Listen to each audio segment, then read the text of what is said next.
Following the record $11 billion arms sale to Taiwan announced in December, Taiwan has said another 4 packages are in the pipeline. 还没有公布的我不能说，但是我可以说还有4案。 December's announcement covered self-propelled howitzers, the HIMARS multiple rocket launcher system, the Altius anti-tank drone missile system, Javelin anti-tank missiles, and TOW-2B anti-tank missiles. In addition, last week, the US House of Representatives approved $2.3 billion in financial military aid and loans to Taiwan as part of a package to support Taiwan and its Indo-Pacific allies. In a statement, Representative John Moulinar, the chairman of the House Select Committee on China, said this. In the past month, the free people of Taiwan have endured cyber attacks and aggressive PLA military exercises.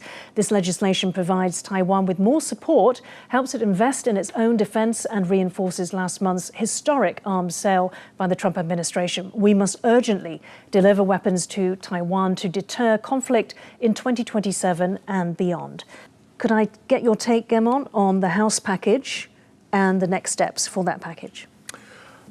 So the important thing about this package is that besides the financial assistance of about $300 million in direct foreign financing and $2 billion in loans, it allows Taiwan to be on a higher priority for weapons delivery. This has been a problem in the past, and this House bill puts Taiwan at a higher level. It also allows joint technology development, specifically in unmanned and counter-unmanned drones. It does a lot of work with maritime and medical support, maritime security, expedites licensing for weapon systems. Now, this is also important because other countries might have U.S. weapon systems that they want to sell or give to Taiwan. Now, this allows them to do that for the first time. And then I guess the most important thing on the other side, not the weapon systems, but the training, is the Coast Guard. The U.S. Coast Guard and the Taiwanese Coast Guard are now authorized, or will be authorized if the bill is passed, to do combined training. And so this is something that I've been waiting for a long time, to see a very strong voice from the U.S. saying, hey, we can do Coast Guard training. What's wrong with that? We're already doing military training. So in terms of the next steps, I mean, do you see any obstacles to this being approved through the Senate? No, I don't. And also, I don't see the president slowing it down. I mean, especially since the president and the Secretary of the Commerce just approved reducing the tariffs on Taiwan because of a $250 billion investment in the United States. So I think this is actually connected because it kind of opened the door for more quicker, better cooperation between Taiwan and the United States. Interesting. So what message does this send to China? I mean, they made it clear they were not happy after the $11 billion arms package announced in December, and those triggered drills. What do you think the message to them this time is? I think the timeline is very important. We all know that the People's Liberation Army launched a military exercise around Taiwan in late December last year. And we all know that there is a potential US-China summit in April 2026. So between these two major incidents, I would say, it is a clear signal from the US to guarantee Taiwan that even though the US-China is negotiating for something, but a U.S. commitment to let Taiwan still have the vital capability to self-defense still exists. So I would say it is a very vital guarantee. And Speaker, of course, I know that you have involvement in the cooperation between Czech and Taiwan firms in terms of drones. Czech companies who are involved in drone industry are really high-tech, and they have a great opportunity, unfortunately, by a situation in Ukraine, to involve even better and invest a lot, because their products are right now on the battlefield in the front line. So this is great knowledge, I would say, for as well Taiwanese companies or Taiwanese partners.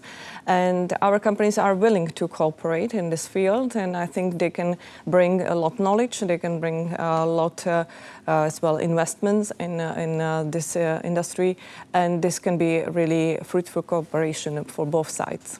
Okay, thank you.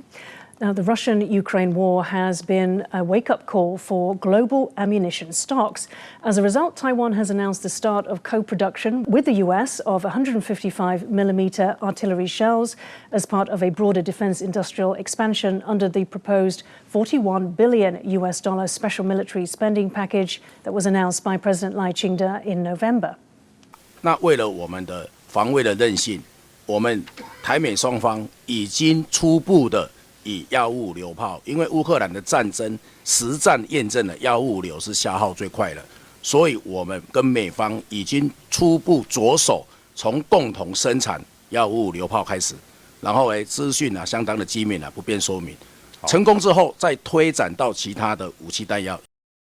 As an island nation, Taiwan is expected to face particular challenges during a high-consumption war, including while under blockade or missile strikes.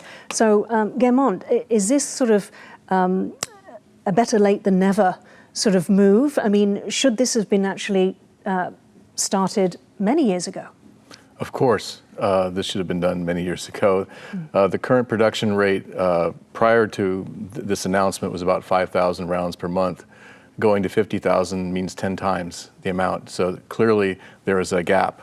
And also to be able to do co-production, meaning US technology and Taiwan's production capabilities will be combined to start working in that area. And it's very important for Taiwan to be able to survive a long time, and it gives more time for its allies to form a solution that will break through any kind of damage that the PLA has done against Taiwan. And in the meantime, Taiwan needs to be able to continue fighting.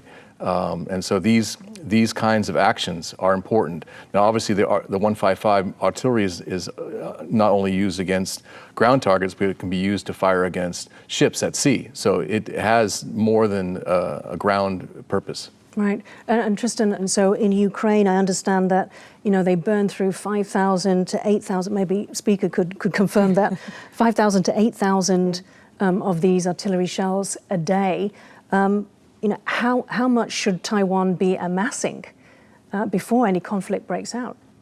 Well, I would say as much as possible, of course.